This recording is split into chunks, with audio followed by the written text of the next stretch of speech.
那胡医生，我们节目的最后了啊，你也送一句话给我们的观众朋友们。我想跟大家分享一下，影像检查从来不是一份判决书，它其实更像是一面镜子，它照见的不是你身体有多糟糕，而是你现在处在一个什么样的一个状态，还有多少空间可以慢慢调整。很多时候呢，看到片子上的一些变化，并不意味着事情已经无法改变了，而是提醒我们该对自己温柔一点了。那与其害怕检查反复焦虑，不如把它当成是一次提醒，让自己慢下来，吃得规律一点，动得安心一点，心里呢也放松一点。身体不是一天变差的，也不会一天变好，但只要方向对了，慢慢来都是来得及的。好的，那接下来我想请教孙医生一个问题啊，就是我们刚刚聊到了关于情绪上啊，它有可能会影响到我们病人去做检查时候的状态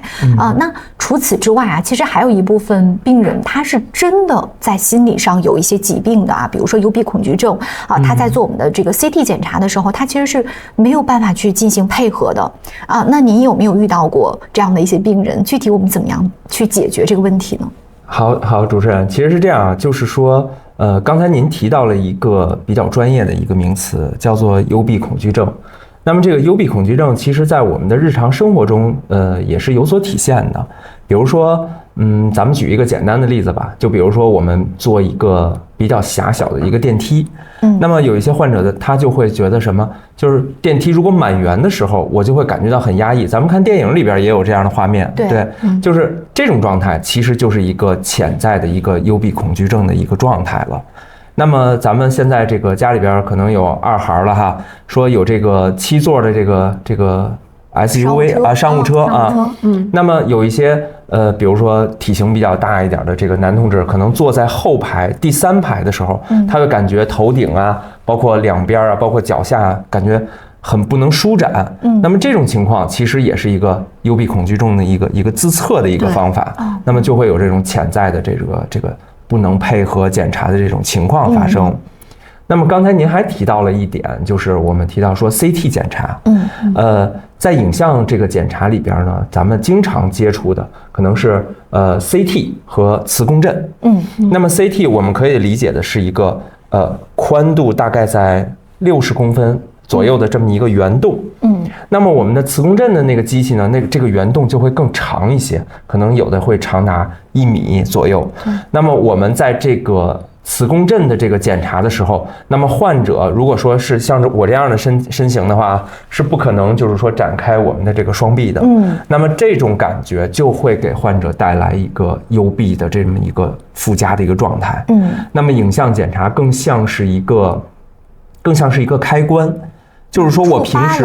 就是我平时我不知道我有幽闭的这种状态，但是我一进到我们检查室的时候，我突然间被触发了，我觉得我不舒服，我觉得我受限了我的活动空间，那么我的这个状态，我们的情绪一下就像一个洪水一样，就发泄出来了。那么当时我的那种焦虑，我的那种状态，那就不能我们的顺利这种检查了。所以其实它是一种病态的反应，它并不是说这个说这么大的一个成年人啊，怎么没有办法配合检查？其实不是这样的，是因为真正的出现了一些病理性的一个改变了，所以导致这个元素触发了它这个神经上的敏感点了，以至于它无法去配合。所以我们也要正视这个问题哈。对，所以有些时候患者可能也会觉得自己很好奇，就我平时我为什么没有这种感觉？我怎么没有？我怎么不知道我是有幽闭恐惧症的这么一类人？但是我怎么一进到咱们的检查室的时候，我就突然间有这种感觉了？所以这个就是对我们日常工作来讲，这个情绪安抚呀，包括有一些这个措施，其实还是挺重要的。您提到了一个词叫措施，是什么措施呢？这个措施其实今天也想和这个就是咱们中老年朋友分享一下啊，也是我们日常工作大概这个10几年的一个积累。咱们就是关注我们这个节目的这个中老年朋友也会看到我们有中医的一些访谈哈。但是其实我们在我们的检查室里边，我们也借鉴了一些中医的这个理念。比如说咱们借鉴比较经典的叫望闻问切，是吧？望闻问切。那么我们首先这个望来讲，就是这个患者一进到我们检查室的这个门口的时候，我们会通过它观察它的状态，我们来看它是不是有这种潜在的这种风险。比如说刚才咱们提到的，就是说一进来身体比较僵硬，是吧？然后浑身的比较紧，比较抖啊，咱们说比较紧。那么这个患者我们就要对他这个多加关注一点啊。那么闻呢是指的什么呢？我们用耳朵来听，听什么？就是这个患者躺在了我们的检查床上的时候，我们来听一听他的呼吸声。刚才咱们也提到了，就是说呼吸的时候，有的患者会变得非常的急促，对，他平时不这样，他进门的时候也不这样，那么躺下之后变得非常的急促，而且更多情况下，可能就是说我们接触的，一旦躺下之后，它就会变成是一种腹式呼吸。它不是我们的胸式呼吸，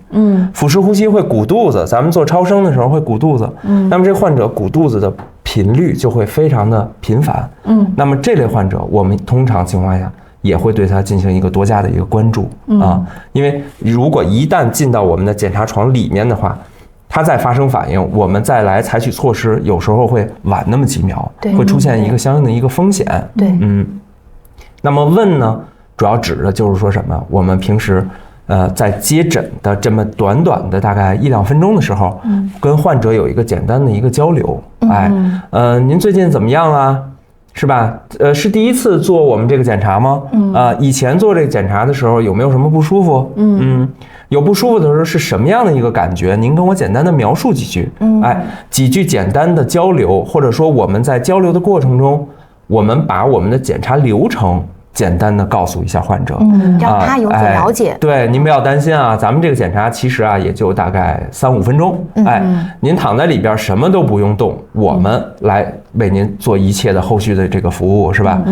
您只要简单的配合就好。但是其实主体还是您自己本身，千万不要紧张。简单的几句交流可能会让患者的心态啊会放松下来。然后我们呢其实也更踏实。把患者踏踏实实、安安稳稳的放在我们机器的检查床里面，这样更稳妥一些。那么还有最重要一点，今天可能就是说介绍的稍微多一点啊，望闻问切，因为也是想就是说尽可能的打消咱们这个中老年朋友的一个顾虑。对，就是我是一个技术人员，那么我平时是和患者是有肢体接触的。这个患者进到我们检查床的时候，我通常情况下会拍拍他的肩膀。小胡啊，不要紧张啊，这个检查可能就几分钟啊，您只要躺好了就可以了。或者这个患者躺到床上以后，他已经发生紧绷了，咱们拍拍他的腿啊，摸摸他患者的手。我们经常说，我们一天大概要牵手。大概要40-50次啊，40-50次。但是其实有一些中老年朋友对我们的反馈其实是特别的好的，说，哎呀，这个小伙子，您真的是给我们温暖了。我们进到那个检查机器里边的时候，就像一个黑洞一样，像黑洞一样，是你帮助我们一步一步的走出来的。其实每当听到这段话的时候，我还是觉得很温暖的。就作为一个技术人员，能给患者带来这样的一个交心的一个感受啊，其实也是我这些年工作的一个感触。我觉得确实，我们能够做到这4点，像主持人您提到的这个幽闭恐惧症，我觉得啊，咱不敢这个多说啊，我觉得80%以上到90%的患者，我们都是可以通过这种方式来安抚住的。目的其实也是为了让患者能够顺顺利利、安安全全的把我们的检查做到位。